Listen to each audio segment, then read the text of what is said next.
what I'm about to read to you is what experience I'm having, and I would like you to pay close attention if you will.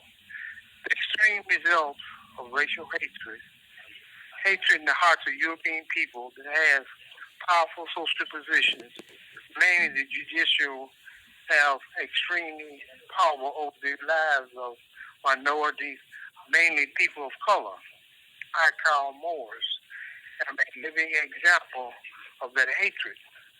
On June 1st, 1988, I was in the Knox County facility serving 5 days on a conviction of driving under the influence of alcohol in the city of Knoxville, in the state of Tennessee, where I was a resident. 2 men came to the Knox County facility and told me they were taking me to the Knox County City Court for a hearing on why I had not paid my unpaid traffic ticket on my vehicle. The 2 men began putting handcuffs on my wrists and on both of my ankles. They took me out to a station wagon and put me inside in the back seat, and they got in and they began to head toward I-75.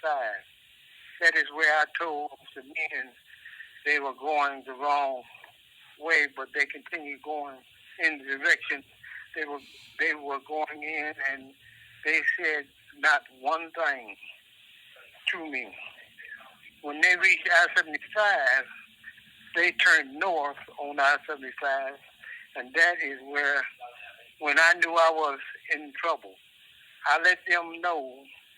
I know they were kidnapping me, which was a very serious felony punishable by $50,000 penalty or life imprisonment or both.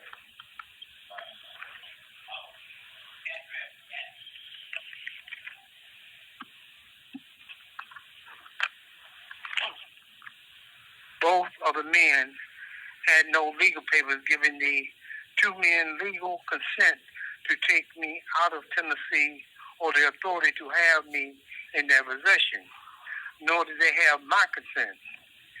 That is why that is truly constitutional kidnap, see USCA, Title 18, Section 20, Section 1201.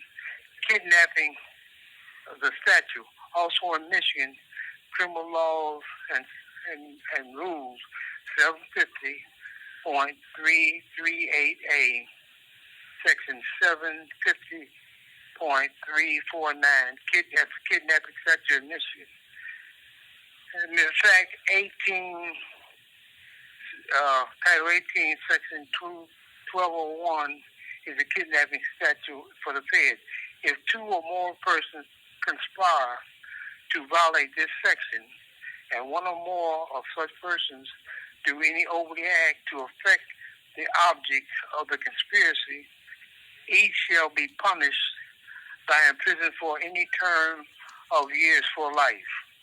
Because Michigan correctional officials and Michigan authorities, they willingly participated.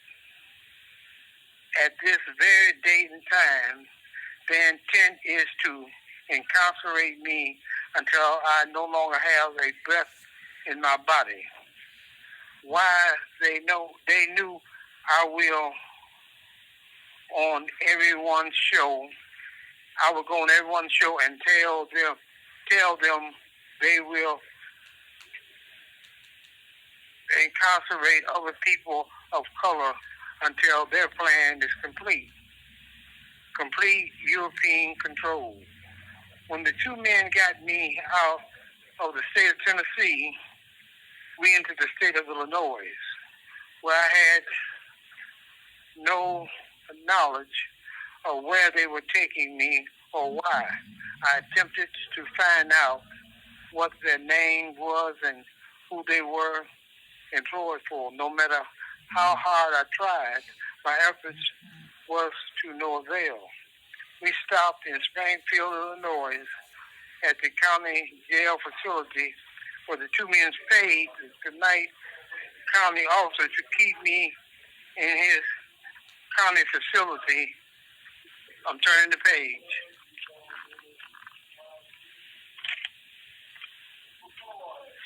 So they could get some sleep, and he did. I stayed in the Springfield County facility until that next evening around 7:30 p.m., as that is when both of the men came back to Springfield County facility to collect me. As the county Springfield facility deputy wasn't answering any of my questions, nor when I told him the men who left me at this county facility had kidnapped me from Knoxville, Tennessee. He said there was nothing he could do.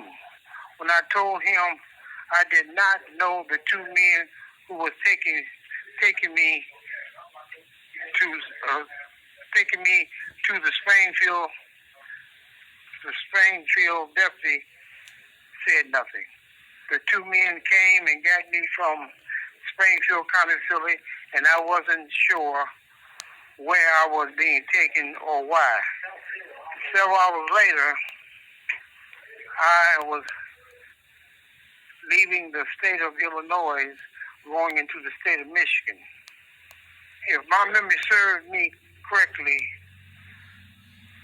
about 4 hours later, we entered the city of Jackson in Michigan, and we pulled up to the state prison of Southern Michigan, and the men took me inside to the reception center and merely left me there. It appears the prison officials was expecting me, even though the two men who brought me to the prison had no paper to give to the prison official, nor did the two men have to sign any papers. As the prison officials gave them none, they merely left me there. At that time, at that moment, I knew I had trouble. One of the officials put me in the holding. I'm turning the page.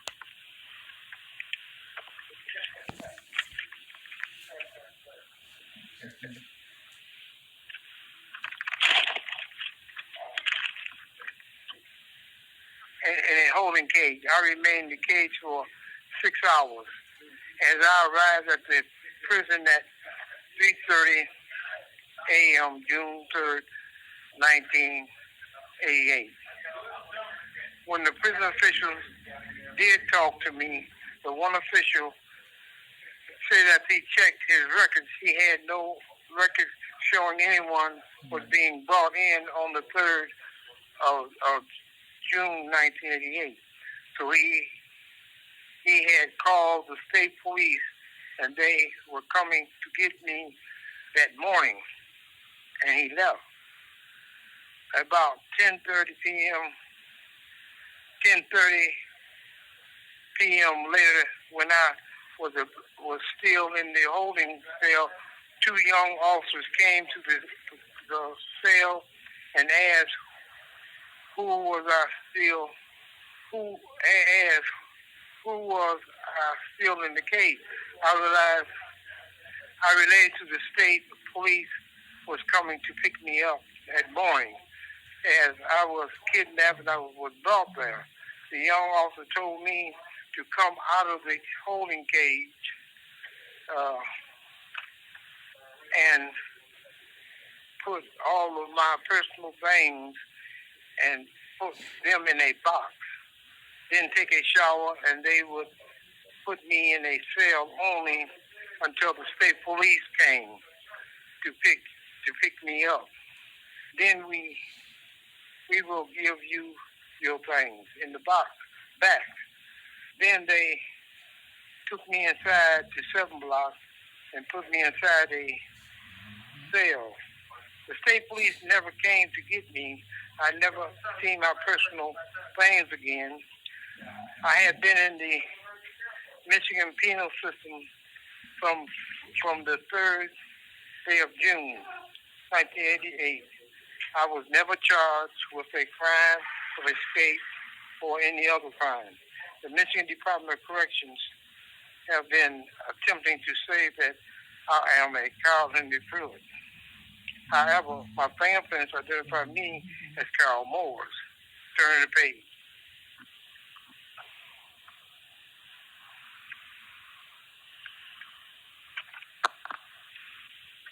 Not Carl Henry Pruitt, 10423. The Michigan Department of Correction knew they had to come up with something to connect us as one. And the same person that is why on my prison identification card has the names Carl Henry Pruitt, 10423, and then legal name Carl Morris. The department is openly admitting that my legal name matches my fingerprints. So how could Carl Henry Pruitt match my fingerprints? Not humanly possible. And even on my prison identification card, the department admit my legal name was Carl Morris, not Carl Pruitt. In 1998, or about that time, the Secret Service, who guard the president and his family, came to Brooks Prison Facility in Muskegon, Michigan, to interview me. 2 Secret Service agents for threatening the life of President Bill Clinton, his wife, and daughter. I've done such a thing as I felt the Federal Bureau of Investigation would take me before a federal court and arraign me on federal charges, at which time I could inform the judge of my illegal incarceration within the Michigan penal system as a result of my being kidnapped to incarcerate me for the rest of my natural life. And because I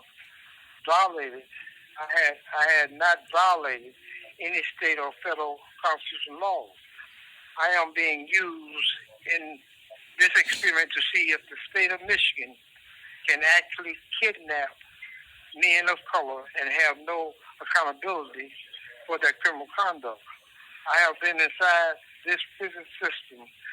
Turning the page.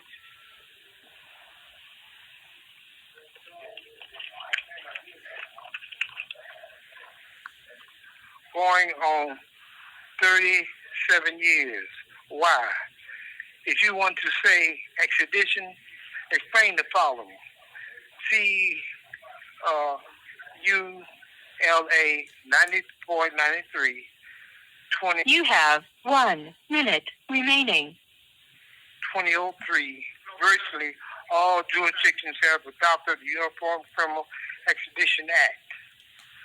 The Uniform Criminal Extradition Act that the demand must be accompanied by a copy of an indictment found or by information supported by affidavit in the state having jurisdiction of the crime, or by a copy of an affidavit made before magistrate there, together with a copy of any warrant which was issued thereupon, or by a copy of a judgment of conviction or of a sentence imposed in execution thereof.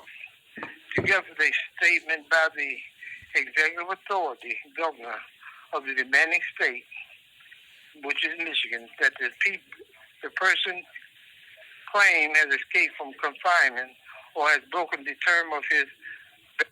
Thank you for using GTL.